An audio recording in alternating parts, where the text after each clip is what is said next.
Ready? Greetings, everyone.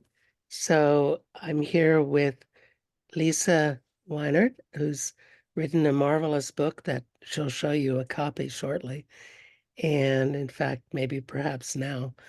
And so Lisa's organized a incredible conference at Omega Institute in October, and we're here to talk a little bit about the conference and hopefully interest some of you to attend. So, Lisa, tell us about yourself, a little bit about your background and about Yeah. the conference. Thanks, Lewis. I'm so excited to be here, and I'm going to hold up your book too. Your book was sort of the main, like this book is like in the footsteps, inspirations of so much of my work, and I'm so excited to be here and to connect with your listeners. I'll say that our program is called Listen to Your Ancestors.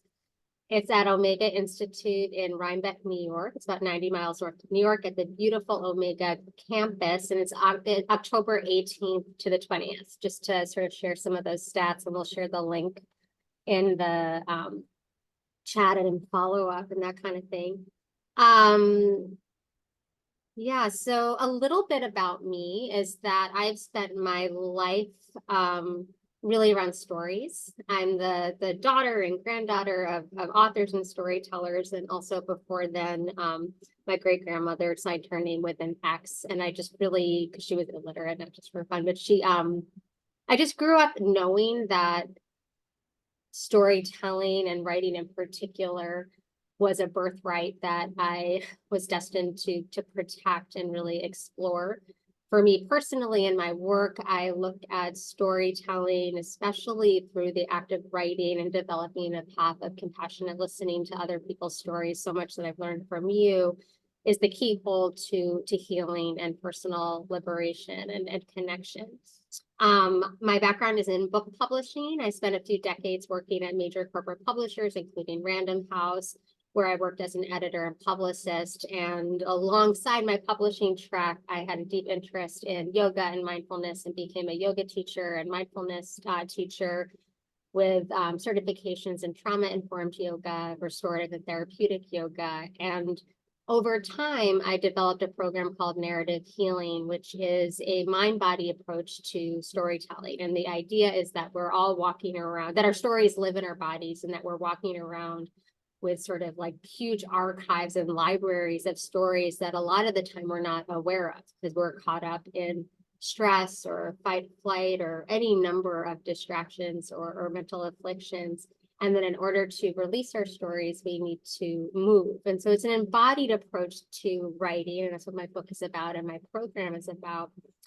And along the way, I've sort of knocked up against this concept of ancestral stories living in your bodies. A lot that I've learned from you and other teachers. And I became really interested in creating a program about teaching people how to utilize various modalities and experiences to access deep ancestral stories within them in order to spark creative impulse and also deepen their own creative journeys and ability to connect with others. So in this unique and first time ever program at Omega, I've brought together a number of expert on very experienced, both literary and spiritual and healing leaders to bring in their personal and also like hereditary and really wherever they want to bring it, different ways of connecting with ancestral stories. And that's really what the program is about. And I'm just really looking forward to it. It sounds really exciting, and I think that I'm really excited to be a part of it on Saturday morning. And I think that we don't realize the extent to which the lives of our ancestors are encoded in our own DNA. And one of the Yeah. things that I've learned is that epigenetics is so much more important for transmission of disease than ordinary genetics. And epigenetics is the transmission of the life experiences of your ancestors into your DNA, and how it affects the shape of your DNA and how your DNA will be expressed. And so whether we know it or not, our Yeah. ancestors are influencing us. Their life stories are affecting us. And I think it'll be a marvelous opportunity to explore that on the beautiful campus of Omega.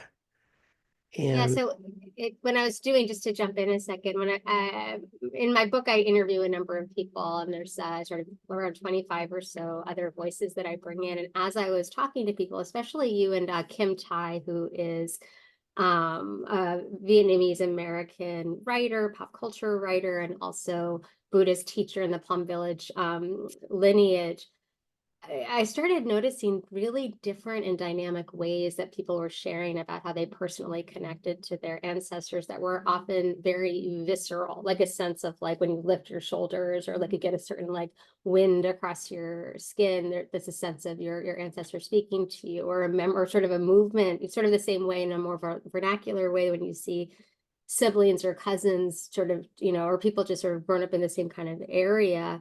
There are certain mannerisms that are just like, you can't even describe exactly why they're the same, but it's another form of communication. And I started thinking about it as a world of creative inspiration we can lean into, as well as another sort of roadmap for our own health and well-being, that's just available to all of us, that we don't really, some people have a lot of access to it. And for some people, it's very new. And some people that I've found in some of the programs I've run feel like what if I don't want to know what my ancestors have to say kind of thing. But all of it is such great fertile ground and very connecting. yes, and we'll stop here so people can get inspired to sign up, and they can find a link to sign up on my website, which is www.coyote-institute.org, and also on the Omega Institute website. And that's easy to find. Just Google Omega Institute. Yeah, And it'll definitely be on my site as well. I'll quickly just say that the other speakers joining us, just for people to know before they sign up, are the award-winning best-selling author Maud Newton, who wrote the book Ancestor Trouble, Kim Tai, who I already mentioned, as well as Jamia Wilson, who's the executive editor at Random House, in addition to being an author of many children's book stories and a prominent activist in the storytelling community. very cool. So come hang out with us in Omega.